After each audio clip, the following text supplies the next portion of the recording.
안녕하세요. 이동열 목사와 함께하는 매일 성경 큐티 시간입니다. 오늘 우리가 함께 나눌 본문은 창세기 9장 1절에서부터 17절 말씀입니다. 여러분 오늘 말씀을 시작하기 전에 한 장면을 먼저 떠올려 보셨으면 좋겠습니다.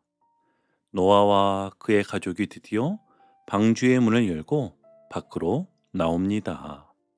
무려 1년하고도 17일, 결코 짧지 않은 시간이었지요. 비는 오래전에 그쳤지만 그들은 서둘러 나오지 않았습니다. 하나님의 때를 기다리며 말씀을 따라 한 발 한 발 움직였지요. 자, 이제 방주문이 열렸습니다. 햇빛이 들어오고 바람이 얼굴을 스칩니다. 마침내 땅을 밟습니다. 그런데 여러분, 이 장면이 정말 해피엔딩처럼 느껴지십니까? 겉으로 보면 분명 새 출발입니다. 그러나 노아의 눈앞에 펼쳐진 땅은 완전히 깨끗해 보이는 새 땅이면서도 동시에 모든 것이 사라진 옛 땅이기도 하였습니다. 노아는 알고 있었습니다. 이 땅 아래에 무엇이 잠겨 있는지를요. 이웃의 흔적, 사람들의 삶, 웃음소리와 관계, 도시와 기억. 여러분이라면 어떻겠습니까? 이제 다시 시작하면 되지. 이렇게 가볍게 말할 수 있을까요? 아마 이런 마음이었을 겁니다. 또 잘못되면 어떡하지? 우리가 다시 망치면 어떡하지? 이제는 어떤 기준으로 살아야 하는 거지? 바로 이 지점에서 오늘 본문이 시작이 됩니다. 하나님은 노아에게 무엇을 해야 할지를 가장 먼저 말씀하시기 전에 어떤 하나님이신지를 먼저 보여주십니다. 자, 1절 말씀부터 천천히 같이 보면은요. 하나님이 노아와 그 아들들에게 복을 주시며 그들에게 이르시되 생육하고 번성하여 땅에 충만하라. 여러분, 하나님이 제일 먼저 하신 일이 무엇입니까? 지적이나 경고가 아닙니다. 조건 제시도 아니었지요. 제일 먼저는 복을 주시며입니다. 이게 참 중요합니다. 노아는 홍수를 막은 영웅이 아니지요. 세상을 구한 구세주도 아닙니다. 그저 은혜로 살아남은 사람입니다. 그런데 하나님은요, 그 노아에게 이렇게 말씀하십니다. 다시 살아라. 다시 번성하라. 다시 채워라. 이 말씀 어디서 많이 듣지 않으셨습니까? 네, 맞습니다. 창세기 1장에서 아담과 하와에게 처음 주셨던 말씀입니다. 이 말은 무엇을 뜻합니까? 하나님은 노아를 통해 세상을 리셋하신 것이 아니라 당신의 언약을 이어가고 계신다는 뜻입니다. 세상은 심판을 받았지만 하나님의 계획은 취소되지 않은 것이지요. 여러분, 이게 복음입니다. 그러나 우린 실패하면 이제 끝났어 라고 쉽게 말합니다. 하나님은 실패 이후에도 다시 시작하자라고 말씀하십니다. 그런데요, 여기서 아주 중요한 변화가 하나 등장합니다. 우리 2절을 같이 볼게요. 땅의 모든 짐승과 공중의 모든 새와 땅에 기는 모든 것과 바다의 모든 물고기가 너희를 두려워하며 너희를 무서워하리니 이것들은 너희의 손에 붙였음이니라. 아멘. 여러분, 에덴 동산에서는 어땠습니까? 사람과 피조물 사이에 두려움이 없었습니다. 지배가 아니라 돌봄이었고 공포가 아니라 조화였습니다. 그런데 이제는 다릅니다. 짐승이 사람을 두려워합니다. 세상에 긴장이 생겼습니다. 왜 그렇습니까? 죄의 흔적이 아직 남아있기 때문이었지요. 하나님은 이제 다 괜찮아졌다고 거짓말하지 않으십니다. 세상은 여전히 깨어져 있다. 그러나 그 안에서도 살아가야 한다. 그리고 3절에서 또 하나의 커다란 변화가 나오는데요. 모든 산 동물은 너희의 먹을 것이 될지라. 채소같이 내가 이것을 다 너희에게 주노라. 아멘. 이제 육식이 허락됩니다. 이걸 단순히 식단이 바뀌었다라고만 보면 안 됩니다. 이건 이런 뜻이죠. 세상이 바뀌었고 삶의 조건도 바뀌었다. 하나님은 바뀐 환경을 외면하지 않으십니다. 현실을 모른 척하지 않으십니다.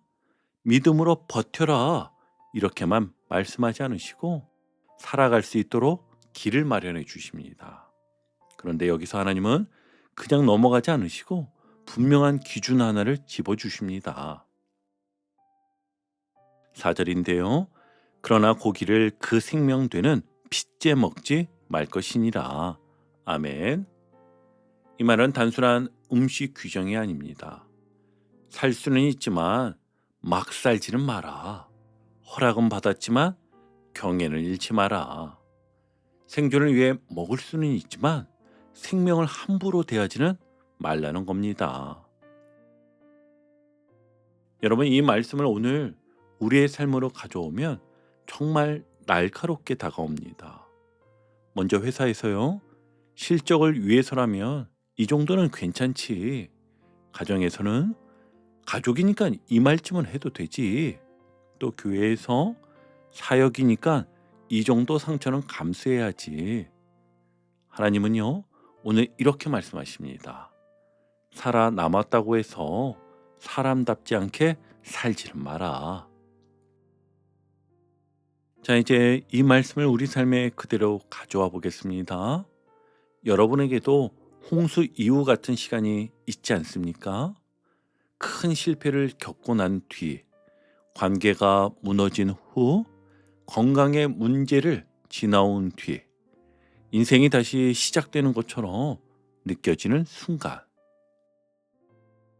그때 우리 마음속에 이런 생각이 스며들기 쉽습니다. 이제는 그냥 나부터 살자. 이 정도는 괜찮겠지. 다들 이렇게 사는데 뭐. 그런데 오늘 하나님은요, 다시 시작하는 노아에게 이렇게 말씀하셨습니다. 다시 시작하되 기준은 내려놓지 마라. 그래서 오늘 하루 이렇게 한 가지만 실천해 보시면 좋겠습니다. 어떤 결정을 앞두고 이게 생명을 살리는 선택인가 한 번 더 질문해 보는 겁니다. 또 가장 가까운 사람에게 오늘은 조금 더 부드럽게 한번 말해 보세요. 그리고 하루를 시작하며 이렇게 고백해 보십시오. 주님, 다시 시작한 오늘 살아남는 인생이 아니라 생명을 살리는 사람으로 살게 하소서. 자, 이제 5절과 6절로 들어가 보겠습니다. 이 부분은요, 오늘 본문에서 가장 무게가 실린 말씀입니다. 5절부터 보시면 내가 반드시 너희의 피, 곧 너희의 생명의 피를 찾으리니 짐승이면 그 짐승에게서 사람이나 사람의 형제면 그에게서 그의 생명을 찾으리라. 아멘. 여러분, 이 말씀을 잘 들으면은요, 하나님은 생명 문제를 아주 직접적으로 다루고 계신다는 걸 알 수 있습니다. 내가 반드시 찾겠다. 이 말은 이런 뜻이죠. 그냥 넘어가지 않겠다는 뜻이고 우연으로 처리하지 않겠다는 뜻이잖아요. 그리고 이어지는 6절에서 하나님은 그 이유를 분명히 말씀하십니다.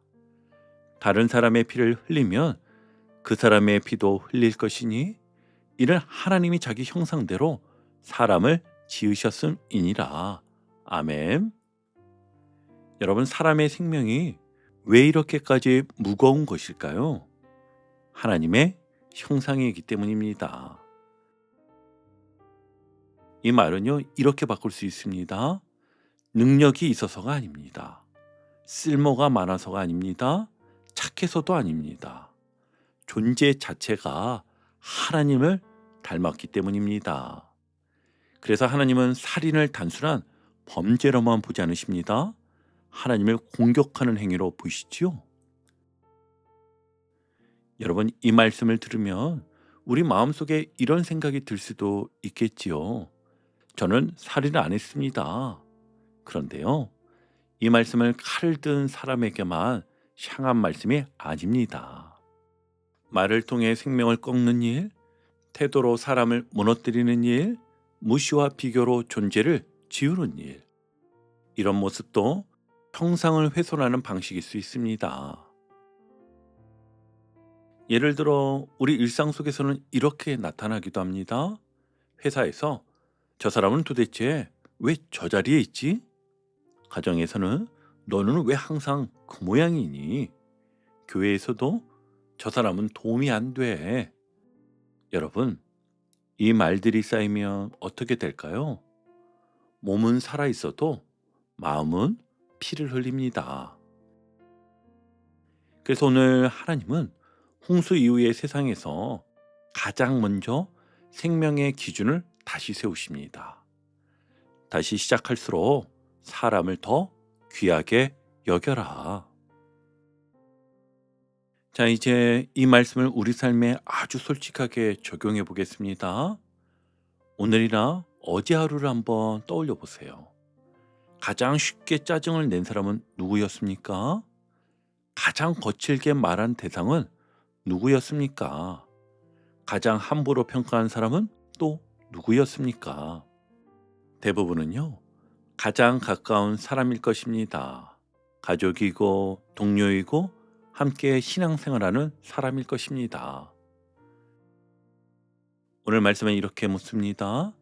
그 사람을 하나님의 형상으로 대하고 있느냐? 그래서 오늘 하루 이렇게 한 가지만 실천해 보십시오. 평가하는 대신 질문하기, 비교하는 대신 귀 기울여서 들어주기, 지적하는 대신 수고했어요 한마디 건네보시길 바랍니다. 그리고 마음속으로 이렇게 꼭 고백해 보십시오. 주님, 오늘 제가 만나는 그 사람 안에 주님의 형상이 있음을 잊지 않게 하소서.